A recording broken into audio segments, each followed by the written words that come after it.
शेर आरोही चोर कोरियाई लोक कथा। शेर आरोही चोर कोरियन फोकतले। बहुत दिन पहले की बात है। एक छोटे से गांव में एक गरीब औरत रहती थी। उसका पति धन कमाने के लिए विदेश गया हुआ था। औरत अपने 1 साल के बच्चे के साथ अपनी झोपड़ी में अकेली रहती थी। उस औरत ने एक गाय पाल रखी थी। गाय सवेरे शाम दूध देती थी। इसी दूध की आय से औरत अपना और बच्चे का पेट पालती थी। उस गांव में एक दिन एक चोर आया।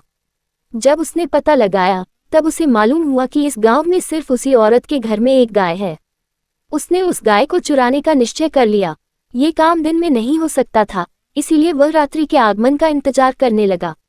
देखते देखते दिन ढल गया और चारों ओर अंधकार की कालिमा फैलने लगी। चोर मौका पाते ही औरत की झोपड़ी के पिछवाड़े में दुबक गया और चोरी करने का मौका देखने लगा। उसी गांव के पास वाले जंगल में एक शेर रहता था। कई दिनों से कोई शिकार उसके हाथ नहीं लगा था, इसीलिए वह भूखा था। अंत में लाचारीवश उसने सोचा, जंगल में शिकार के पीछे भागने से अच्छा तो यही है कि औरत की गाय को ही अपना शिकार बना लूं। उसका पति विदेश में है और वह घर में अकेली ही रहती है। इससे अच्छा अवसर और कब मिलेगा ये सोचकर वह औरत के घर के बगल की झाड़ी में छिपकर रात्रि के अंधेरे का इंतजार करने लगा। उसने सोचा, जब सब लोग सो जाएंगे तब मैं गाय पर टूट पड़ूंगा और उसे लेकर जंगल में चला जाऊंगा। इस प्रकार एक शिकार के पीछे दो शिकारी दांव देख रहे थे। उधर औरत को कुछ मालूम नहीं था।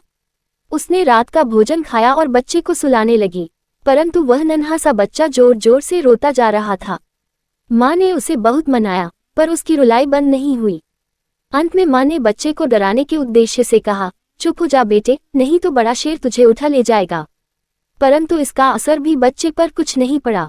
वह चिल्ला चिल्ला कर रोता रहा। अंत में उसके रोने से तंग आकर माँ ने कहा, चुप हो जा मेरे लाल, शांत हो जा, मैं तुझे कोकम दूंगी। कोकम का नाम सुनते ही बच्चे ने एकदम रोना बंद कर दिया। कोरियाई भाषा में कोकम और कुछ नहीं होता, माँ का दूध होता है। इसके बाद माँ बच्चे को दूध पिलाने लगी। बच्चा चुप हो गया। शेर ने माँ बच्चे की बातें बड़े ध्यान से सुनी। उसने मन ही मन सोचा, जो बच्चा शेर के नाम से नहीं डरता वह कोकम से इतना डरता है। शायद कोकम कोई बहुत बड़ा और शक्तिशाली जानवर होगा जो किसी भी समय यहाँ आ सकता है, इसलिए यहाँ अधिक देर तक रहना खतरे से खाली नहीं है। इस प्रकार शेर घर के बगल की झाड़ी से निकला और जैसे ही वह जंगल की ओर मुड़ा वैसे ही कोई भारी वस्तु उसकी पीठ पर गिरी। उसी समय उसके गले में कुछ उलझ गया और आंधी के समान उसकी पीठ पर मार पड़ने लगी। शेर ने सोचा, हो न हो ये वही कोकम जानवर है। शेर उसके बोझ से दबा था और बड़े वेग से जंगल के रास्ते में भागा जा रहा था, किंतु असली बात कुछ और ही थी। औरत की झोपड़ी के पिछवाड़े में दुबके हुए चोर ने शेर को गाय समझ लिया था और जैसे ही शेर भागने के लिए उठा वैसे ही चोर ने उस पर रस्सी का फंदा फेंककर उसका गला फंसाया था और उसके बाद वह स्वयं उसकी पीठ पर सवार हो गया था। दोनों शिकारी धोखे में थे।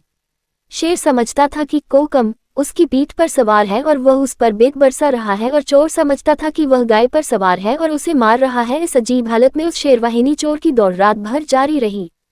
रात भर दौड़ते दौड़ते शेर इतना थक गया था और कोकम से इतना भयभीत हो गया था कि सवेरे होते वह निर्जीव सा अथवा पालतू जानवर का सा व्यवहार करने लगा था। उधर चोर भी इतना थक गया था कि जब सवेरा हुआ तब भी उसे ख्याल नहीं आया कि वह किसकी पीठ पर सवार है।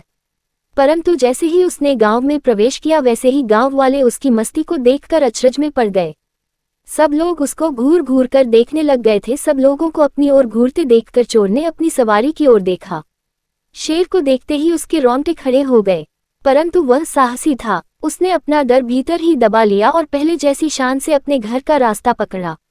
जब वह अपने द्वार पर पहुंच गया तब बड़े ठाठ से शेर की पीठ से उतरा और शेर को जंगल का रास्ता दिखाकर घर में चला गया। जब शेर को मालूम हुआ कि उसकी पीठ पर एक आदमी रात भर सवार था तो वह बहुत शर्मिंदा हुआ। वह अपना काला सा मुंह लेकर जंगल के भीतरी भाग में चला गया और उस दिन से उसने कभी भी गांव में आने का साहस नहीं किया।